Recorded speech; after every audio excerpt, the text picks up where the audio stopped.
Basta naman kaya mga kabayan, ay ako'y may lulutuin din na sipon. Ay nako, napakasarap. Crab and shrimp, yan mga kabayan. Ating sinasalansanan din sa ating non-stick pa na yan at ating pasisingawan yan, i-steamin muna natin. Yan, kita nyo, lalagyan natin ng karikit na paminta yan, pampalasa, siyempre. Lalagyan din natin ng asin at yan ay ating pasisingawan. Kapag lagyan natin ng karikit na tubig at baka magtutong ang ilalay. Yan ho. Ating gagawin ngayon ay sweet chili, garlic, shrimp, and crabs yun. Sweet chili, garlic, crabs, and shrimp. Ay mga kabayan. Atin nung inapuyan na, kukulubin natin kapag yan. At yan ay ayos na. Yung makalipas na mga 10 minutes ay ganyan na ho ang itsura at ayos na yan, hindi para ma-overcook ang ating hipon at mga alimasag na yan, crab and shrimps, mga kabayan. Ay, parang pwede na. Ay, ngayon, hindi sa ating talasay tayo magme-melt niyang kalahating bar ng isang butter, mga kabayan. Nating tutunawin diyan iyan. Oh, parang pwede na yan, mga kabayan. Kung ating mga niluluto, papaganti, napakasarap na pang-ulam, ay masarap din papakinat. Duda ko'y masarap din pulutanin niya. Kita niyo, ang dami na yung ating kinayat-kayat na bawang. Isang kulo yan ng bawang, mga kabayan. At mas masarap iyan ating mga sweet chili garlic crab and shrimps na yan pag maraming bawang. Yan ho. Kita niyo, ating sinasangkot sa langyan ng papagayan. Yan ho, hindi naman para gawing golden brown iyan. Basta ni ating sinasangkot sa ng papagayaan. Oh, talaga namang parang pupi din na ay sauce. Tunay. Ngayon, ating papamintahan din iyan dahil siyempre mas masarap. Pag maraming paminta, mas mabangaw. Yan, sa iyo napapanuok na yan. Haluin-haluin din natin yan ng papagayaan. Maya-maya, liligapay na yung ating butter na yung lamantika na.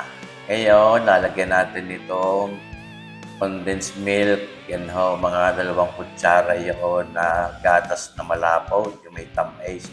Lagyan natin ng tubig at lalagyan tayo ng mga 2 kutsarang tomato paste diyan. Sulakan na eh. Oh, yan, hindi na tayo para maglagay ng asukal diyan dahil yung condensed milk na ginamit natin ay matamis iyaw, siyempre. Ngayon, hindi ating pinapupula lang yung ating tomato paste na yan, mga kabayan. Yung nakikita, pamparigit ng kulay, para mas mukhang enticing yan. Hindi man para umasim yan, mga kabayan. Ay, nakakatakot na para nakakapaglaway na agad ang tsura ng ating gagamitin pampalasa doon sa ating sweet chili garlic crab and shrimp. Sa inyong nakikitang dito, pampainay, pampanghang. Lagay tayo ng mga 1 kutsaritang chili flakes. Ayan, para talagang kumpleto. Panalong-panalo, may hanghang din yan. Parang sweet and spicy. Ayan ho.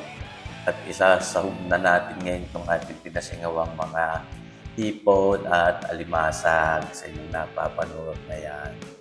Ay, ano yung ating palalasahin diyan at hanggat maaari, di mapanood natin diyan sa ating mga hipon at mga crabs na yan yung lasang yun. Alam mo yung hindi para ma-overcook diyan at karikit na oras na naman natin niluluto yan, wala pa yung 10 minuto.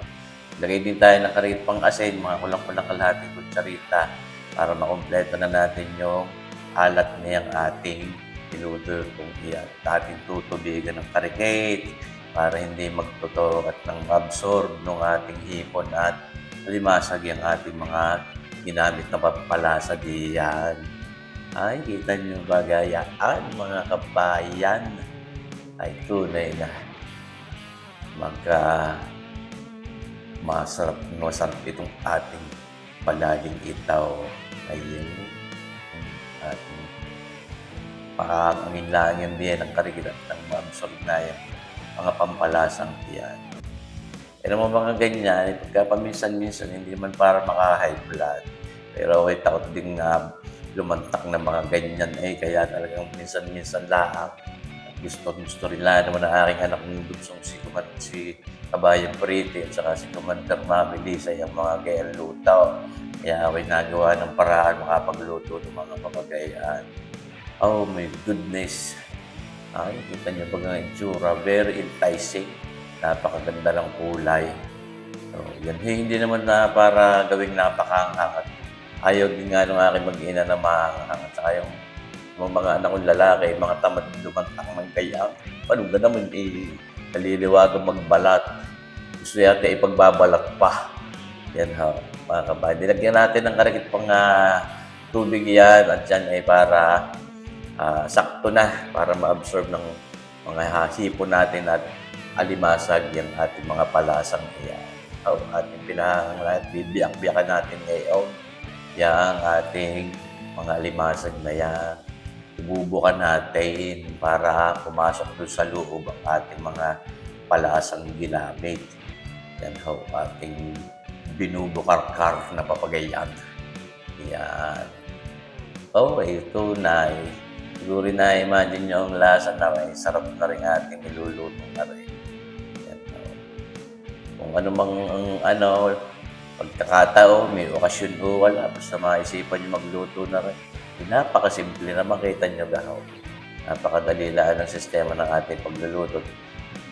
Pati yung mga ingredients na ating ginamit diyan ay napakadali lang na mga hanapin at laging available yung mga iyan. Ating pinasusuot doon sa loob yung mga sarsa at nang manuot doon sa kaibuturan ng alimasag ng ating pampalasang ginamit. Para talagang masarap. Ay tunay naman. Suwabe-suwabe, mga kabayan.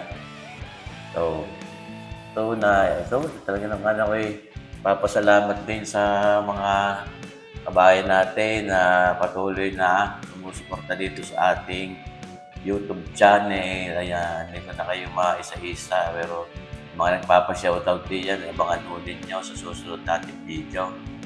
Kayo isa-shoutout ko. Ayan. Yum.